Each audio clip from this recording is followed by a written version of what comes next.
Welcome back to Becoming Superhuman, where we discuss the convergence of science and spirituality and how recognizing this allows us to unlock our superhumanity.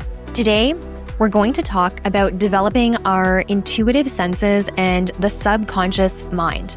How would you like to be able to telepathically read someone else's mind, or to know that something is going to happen before it actually happens, or even to be able to see without using your eyes? These are all related to the development of our subconscious mind, and they're all part of the natural human experience. And just because we haven't developed these skills or we haven't been taught that they're even possible for us doesn't mean that they're not. And it doesn't mean that they aren't an important part of who we are as people having this human experience here. These abilities are all categorized as psi abilities. And before I lose you, because that sounds a little fringe or woo-woo, I'm going to let you know that there is over 125 years of research in this space. And there are a lot of researchers and a lot of organizations that have dedicated lots of time and energy into developing the science and the research of these types of things. And just because this isn't mainstream doesn't mean it's not possible and it's not valid. I myself have been doing research in this space for nearly 15 years now. And I would say that in addition to that, my practice in dentistry, working with people for the last almost 15 years, has allowed me to develop my intuitive sense as far as being able to sense people's energy. Because when you're working in an environment like that, it's important to be able to read people and get a sense of what kind of energetic vibration your patients are sending out so that you can receive that and then take care of them in a way that feels good and comforting for them. Now, we all have a conscious and a subconscious mind, and both of these things are working at all times. The thing is that we run primarily as far as our thoughts, our behaviors, our beliefs, and then our experiences off of our subconscious mind. And for most of us, the subconscious mind just kind of takes over and it's doing its own thing all the time. There isn't a whole lot of intentionality or structure that we're bringing to the subconscious. And we operate based on the repeated thoughts and oftentimes the thought loops that our subconscious mind is running in as this background program in our life constantly. But we have the ability to control the subconscious mind and have some agency over the things that we think and believe subconsciously, and then how that plays out in our everyday life. And just to give you some examples in the way that the subconscious mind is working, and we all have these psychic abilities and experiences that we wouldn't always necessarily categorize as that, are some examples that are pretty familiar to all of us. So if you've ever thought about somebody and then almost immediately received a phone call or a text message from that person, that is your thought energy, your conscious thought energy interacting in a energetic way with the field around us carrying information that I'll talk about in a little bit. And then the person that you were thinking of picking up that information and responding to it. And so in the physical world, that looks like you receiving a call or a text. Another way that your subconscious mind will kick in and override the conscious mind is if you've ever been driving home and really distracted by your day. So you're either thinking about the day you just had, or you're thinking about getting home and preparing dinner or whatever needs to be done once you get home. And you kind of take your consciousness away from the fact that you're driving and you're on the road, and you somehow end up safely at home. How did you get there? You were physically driving the car, but you weren't consciously driving the car. Your subconscious mind took over, and because of its strong ability to create effect in the physical world, was able to allow you to have your conscious thoughts that were not directed towards driving, yet allow you to get home and drive home safely. Another way that some of us experience this is in the dream state. So for some of us, we will get messages or answers to questions in dreams. And dreams are a really powerful way of using the subconscious mind to not only understand things in your conscious or waking life, but also give you answers to things that might need to be answered in your conscious physical reality. Now, just a little while ago, I mentioned the environment that these thought forms are sort of floating around in. And this has pretty much been written out of science for a very long time and is now making a comeback in theoretical physics with the term zero-point energy field. But what that means, and this has been called many things over many years, but if you've ever heard the term ether, like I just said, zero-point energy field, or in more spiritual realms, they'll use the term Akashic records.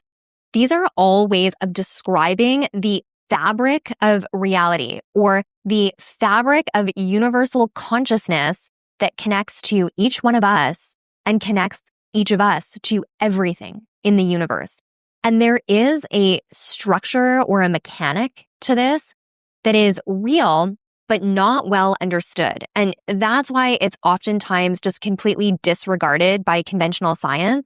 Because like most things that aren't well understood or aren't measurable with the tools or the instruments that we have, if science can't explain it, they just kind of disregard it. But I'm going to read to you a quote from Deborah Erickson, who is a psi researcher. And this is from a recent paper that she published where she writes, "Science and scientists continue to be baffled by repeated discoveries at the subatomic level that simply do not subscribe to the previously known laws of physics." And then she goes on to quote another researcher by the name of Dean Radin, who writes, "Reality is woven from strange holistic threads that aren't located precisely in space or time. Tug on a dangling loose end from this fabric of reality, and the whole cloth twitches instantly throughout all space and time." And what that means is that there is this fabric to reality that I was just talking about that is not dependent on or reliant on the idea of space or time in the way that we've constructed those things in our own minds. This episode was really fueled by me recently listening to the Telepathy Tapes podcast, and it was released in 2024. I just recently found out about it, but it blew up. And at one point, it was even more highly rated than Joe Rogan's podcast. So what that tells me is that the topics that were being covered in this podcast, although they seem fringe for anyone who is even remotely skeptical about these types of psi abilities, there's a hunger for this now, probably more so than there ever has been, and an openness within the collective consciousness to start embracing or at least being aware of these types of abilities and open to the fact that this could be part of a regular human experience. Now, because I don't want to spoil the podcast or any of the episodes if you haven't listened to it, I'm not going to include any specifics, but in general, the Telepathy Tapes features a series of non-speaking autistic children and young adults and their capabilities that go beyond what most of us speakers experience in our lives. And this ranged from things like telepathy, as the title states, but it even went beyond that, beyond just simply telepathic abilities to things like precognition and remote viewing and being able to pull information from sources when, there wasn't necessarily any learning that was happening in the conventional way that we would think of. So all of that to say that what the podcast for me really highlighted was the beauty of the children that it featured and their minds and their openness to the energetic realms. And they dive into this really deeply and in a really profoundly beautiful way. So I will let you listen to that firsthand. But the openness to what is available to us as human beings, I think, is so important and was a really good lesson from listening to these podcasts. And for me, it just sort of reignited this passion that I've had over, as I said, almost 15 years, but kind of set aside a little bit. And I think what the Telepathy Tapes has done for the collective, and specifically for me, and hopefully for you, is just given a framework for the possibility of what our minds are capable of. And it's not just for a few of us. It's not just for a special group of people. It's for everyone. if you are open to and willing to develop these skills within your consciousness, the psi abilities that I've already gone through, and probably so much more that we're not even really familiar with, are available to us.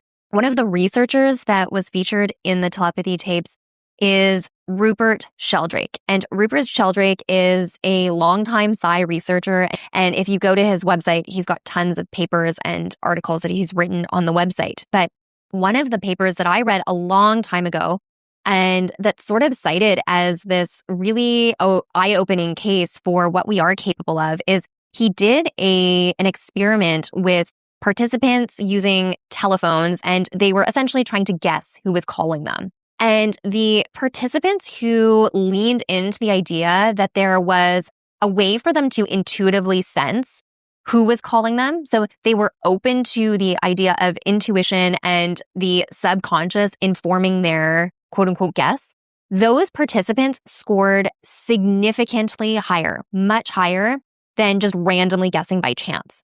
The other high-scoring group of people were people that were emotionally connected to one another. So people who were related to each other, in the study it was sisters, but people who were related to each other had a better degree of success in guessing who was calling them, if the caller and the receiver were related, than total strangers. So that's interesting because, one, being open to the idea of an intuitive sense of knowing or a subconscious direction to knowledge, and then two, having some kind of emotional bond to the person that you're connecting with helped in the guess rate, or basically the intuitive sense of what was going on. And then there was just chance guessing, so people guessing at random, and they were doing that correctly about 25% of the time. But the other interesting thing is the people who were skeptical or were highly self-conscious or who really didn't feel connected to the intuitive process at all or self-doubting, those people actually performed worse than chance, meaning that they were getting things wrong more often than if they were just guessing. So what that means is that actively blocking or being skeptical of your ability to tap into your intuition and gain knowledge from it impedes you or stops you from being able to do that. And if you just let go and followed your intuition blindly, you would probably score better. Or how that translates into real life is if you are skeptical or doubtful that there is an unseen energetic component to your existence, and you doubt that you can be guided by any sense of knowing that isn't something that is, direct and concrete, then there are probably experiences you are blocking yourself from having. Then if you just lean into life and lean into the fact that you are an aspect of consciousness here on Earth and you're directly connected to all other aspects of consciousness. So one thing I will read is, again, just from that paper that I had pulled up a little earlier, but the idea of thought energy and our thoughts being an energetic form that is carried throughout this field, this universal consciousness field, isn't new. And there is a lot of grounding within science, within theoretical physics for this idea, but this was published and it was cited in the Deborah Erickson paper I mentioned earlier, but it's by a researcher by the name of Hunt, who wrote this in 1996. And this is him referring to his work and research in thought energy. And Hunt describes thought energy as a higher vibrational level, one outside of time and space. In order to decode human thought vibrations, we must leave behind the constructs of space and time as we know them. We must enter the neutral state, neither past nor future, but now. Consistent practice in learning any skill increases confidence, accuracy, and precision. As one becomes more skillful in tapping one's own field and projecting thoughts, one is better able to decode rapidly the information from others' fields. So that's really interesting because what that's saying is that basically as you develop your own forms of thought energy and your own intentional creation of thought energy and then packaging that energy and projecting it out into the universal consciousness, you not only become more skilled at producing that and projecting it, but you also become better able to receive the forms of thought energy that are within that field and are available for you to access. So in the case of, I was just talking about the telepathy tapes, and I'll just share this one brief example. There was a situation where one of the children that was featured was able to know languages that she had never learned, never been taught, and had a robust vocabulary in multiple languages. And we would say, this person is a savant of some kind.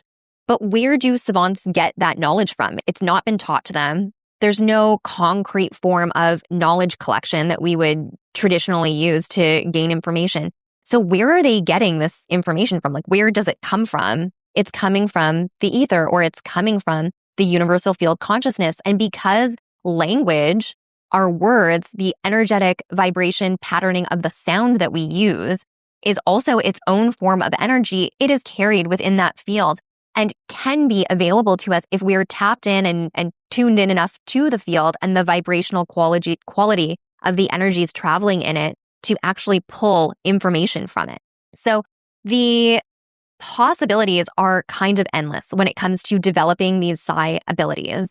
And that's what I want to really strike home here, is that as much as I'm talking about these psi abilities and their connectedness to the intuitive space and the subconscious mind, these things have a direct impact and a direct influence on your real physical experience and outcomes. Because as I said earlier, the subconscious mind drives most of what you're having happen to you in your physical reality. We think it's coming from our conscious thoughts, but our conscious thoughts and then the things that we act out and the things that we experience in our life are actually being fueled by the energy of the subconscious.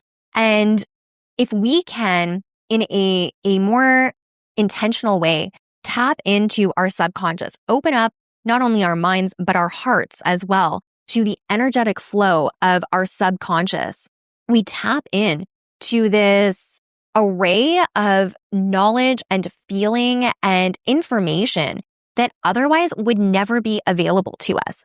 It just wouldn't. There just is no way to access these types of things without being open to it. Like I said in that study that Rupert Sheldrake did a long time ago, when you are skeptical of, or when you don't see value in the abilities that you have when it comes to your subconscious mind, you actually shut it down, you close it off. And in the telepathy tapes, that's one thing that was recurring throughout a lot of the interviews that were done, is the kids that were available and able to do all of these really amazing things. They all said that it requires a belief in their abilities. It requires trusting that they have these abilities. And for you to access your subconscious mind in a way that produces outcomes and a life and experiences that you are excited about and that you're wanting in your physical reality, it requires that you trust your own abilities to develop these skills, because they are skills. So like anything else, we take for granted reading, writing, walking, these motor skills that we've learned throughout our life. But had we not learned them and practiced them and repeated them over and over and over again, these wouldn't be skills that are second nature to us. And for most of us, the idea of our psychic abilities or our psi abilities was not only laughed at or maybe never brought up, but if it ever was very likely immediately shut down. So that it seemed scary, it seemed spooky, it seemed unreal, and it seemed like it wasn't worth pursuing at some point in your life. If you've ever had any inclination that you had these abilities, most of us were steered in the direction of the materialistic physical reality that we live in and redirected away from exploring a deeper sense of the energetic realms that also dictate our reality. So I would encourage, if this is at all interesting to you and you see value in the ability of developing your subconscious mind to help flow information into your conscious mind, that you start developing a practice to make this possible and make it a reality for you. And 3 simple ways that you can do this are: 1, by being open to it. So when I say open, I mean have your mind open to the possibility that these things are possible for you, and that if you stick with it, you will develop your ability. And we are all, each one of us, are probably more inclined towards one form of psychic capability over another, but they are all rooted in the attachment to and the development of the subconscious mind. So the more we develop and intend to develop our subconscious mind, the more these abilities open up to us. The first step to this openness is to actually quiet your conscious mind and your subconscious. So for a lot of people, myself included, what this looks like is a meditative practice. For some people, that doesn't feel accessible or it doesn't resonate. And if that's the case, then you could try something like box breathing, where you focus on your breath, the inhalation and exhalation that you do in a really intentional way. And essentially what you're trying to do is you're trying to calm your minds, your conscious and subconscious mind. And you're also calming your nervous system so that you really just release any tension that you're holding in your mind and in your body. And over time, just developing this channel of allowing and flow to happen. And that's going to happen first in your body when you just learn to relax. And then over time, it starts to happen in your mind and overall in your field, in your biofield. So that's practice number 1. So develop some way to calm your minds and calm your body. The second way is to leverage the emotional connections that you already have with people that you love and trust and care about in your life. So what this means is maybe that's a partner, maybe that's a sibling, maybe it's a friend. But what you could do is you could develop a telepathic practice. So you set aside a time, 1 or 2 times a week, whatever works out for you, and you sit with each other for a few minutes. And I would say in the beginning, just do this for a couple of minutes so that you can make this really doable for yourselves. But sit together for, let's say, 2 minutes.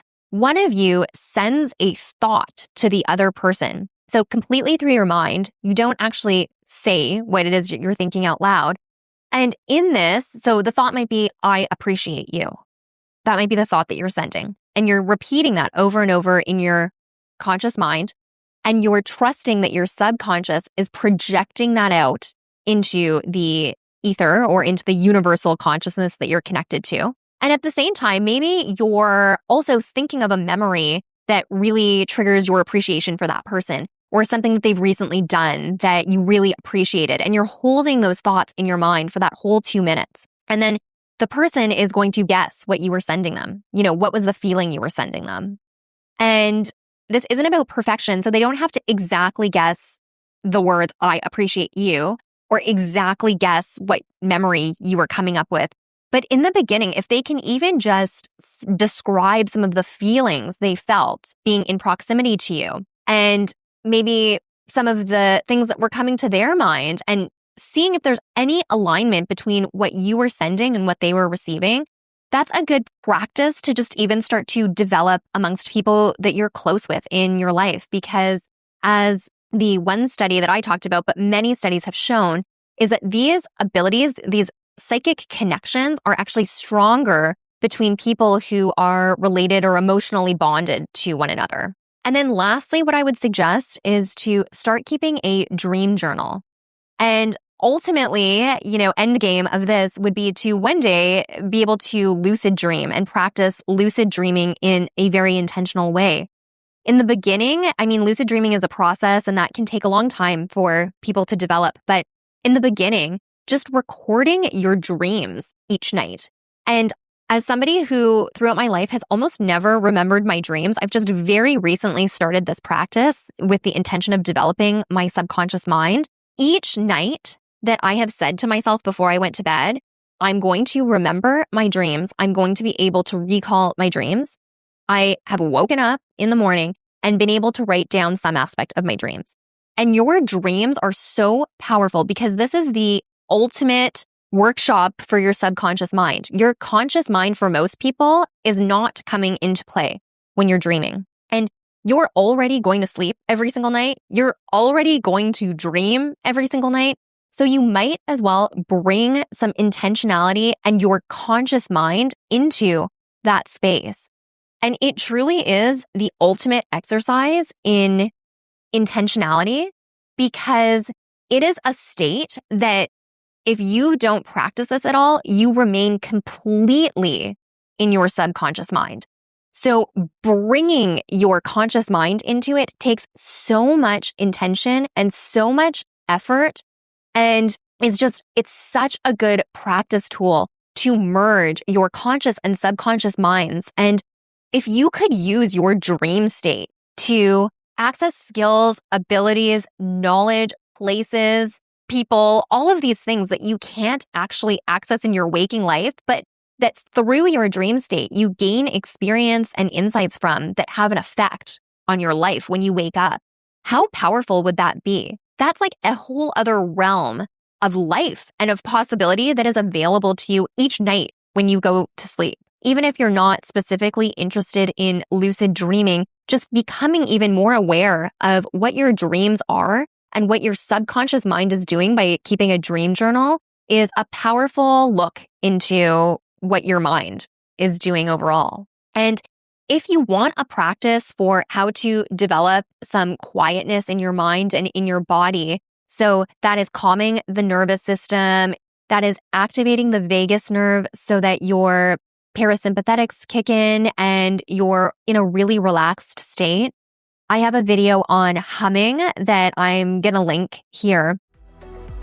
Thank you so much for spending some time with me today and diving into this topic. And I hope there was something in here that was inspiring for you to unlock your superhumanity and find your own version of your superpowers.